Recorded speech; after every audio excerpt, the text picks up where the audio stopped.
គ្រាដែលរូបបងដួលមកគ្មានសល់អ្វីអូនជាអ្នកហុចដៃឲ្យបងក្រឈរអូនបារម្ភយកចិត្តទុកដាក់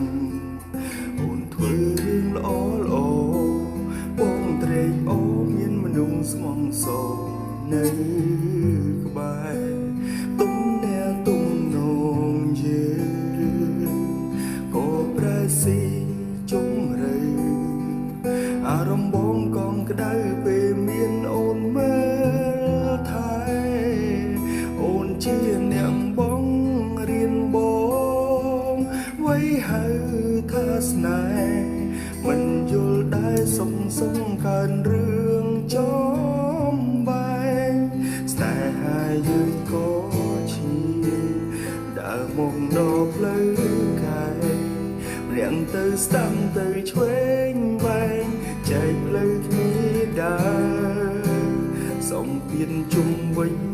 ខ្លួនខ្លួនខាងរៀងដងណាផ្លូវត្រូវរួមគ្នាដើរសុទ្ធតែបំឡាហេតុអ្វីយើងបែកគ្នាទាំងនៅស្រឡាញ់គ្នាអានុសាក្រុមគ្រាមិនទាន់លុបទៅណា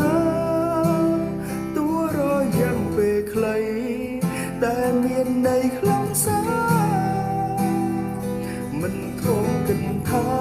មានរឿងកើតឡើងតើមានឱកាសទេជួបគ្នាម្ដងទៀតទេ